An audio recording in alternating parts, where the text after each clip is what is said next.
রাজধানীর বাজার থেকে আজকের মুড়ি কাটা পেঁয়াজ এবং আলু রসুনের পাইকারি দরদাম জানিয়ে দেওয়ার জন্য সরাসরি যুক্ত হয়েছি আমি আপনাদের সঙ্গে সাব্বির খান। এবং আজকের বাজারে পেঁয়াজের দরদাম যে হারে রয়েছে সেটা কিন্তু আজকের এই মার্কেট থেকে আমরা জানিয়ে দেব এবং সরাসরি কিন্তু যুক্ত হয়ে কিন্তু বাজার আপডেট জানাচ্ছি। দেখতে পাচ্ছেন মার্কেটে কিন্তু কী পরিমাণ পেঁয়াজ রয়েছে, কী হারে পেঁয়াজ মার্কেটে দেখা যাচ্ছে এবং সবচেয়ে যে বাজার তালিকা রয়েছে মার্কেটের যে বাজার এবং বাজার আপডেট অনুযায়ী কিন্তু আমরা বুঝতে পারছি যে বাজার কিন্তু আজকে কিছুটা পরিমাণ পরিবর্তনশীল হওয়ার সম্ভাবনা দিচ্ছেন এবং বার্তাও দিচ্ছেন। এবং সবচেয়ে যে তথ্য রয়েছে সেটা আমরা সেই সাপেক্ষে আমরা বুঝতে পারছি যে পেঁয়াজের যে মূল্য তালিকা রয়েছেন পেঁয়াজের বাজার কিন্তু আগের থেকে অনেকেই বলেছে যে বাজার বাড়ছে, কিন্তু বাজার সেই গতকালকের মতো কিছুটা পরিমাণ শীতল অবস্থা কিংবা স্বাভাবিক অবস্থানে কিন্তু পেঁয়াজের বাজার রয়েছেন।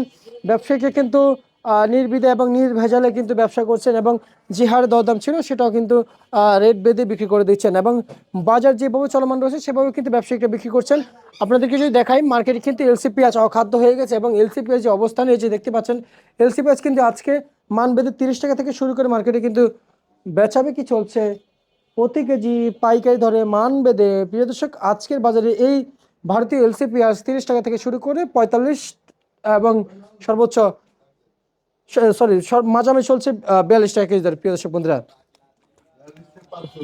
এবং আমরা যদি বলি আজকের বাজারে মুড়ি কাটা পেঁয়াজ চলছে 48 টাকা থেকে 45 টাকা কেজি দরে বেচা বিক্রি রয়েছে এবং বাজারে কিন্তু বাছাইকৃত পেঁয়াজের কিন্তু দাম একটু বেশি থাকবে, এটা আপনারা সকলে জানেন। এবং বাছাইকৃত পেঁয়াজের বাজার সবসময় বেশি থাকবে এবং যে রসুন রয়েছে রসুন আজকে 60 টাকা থেকে 75 টাকা বিক্রি চলছে। এই ছিল ঢাকা থেকে আজকের সর্বশেষ বাজার তালিকা আমরা কিন্তু জানিয়ে দিয়েছি এবং অবশ্যই আগামীকালকের আপডেটের জন্য অবশ্যই সবাই অপেক্ষা করুন। আজকের এ ছিল সর্বশেষ বাজার।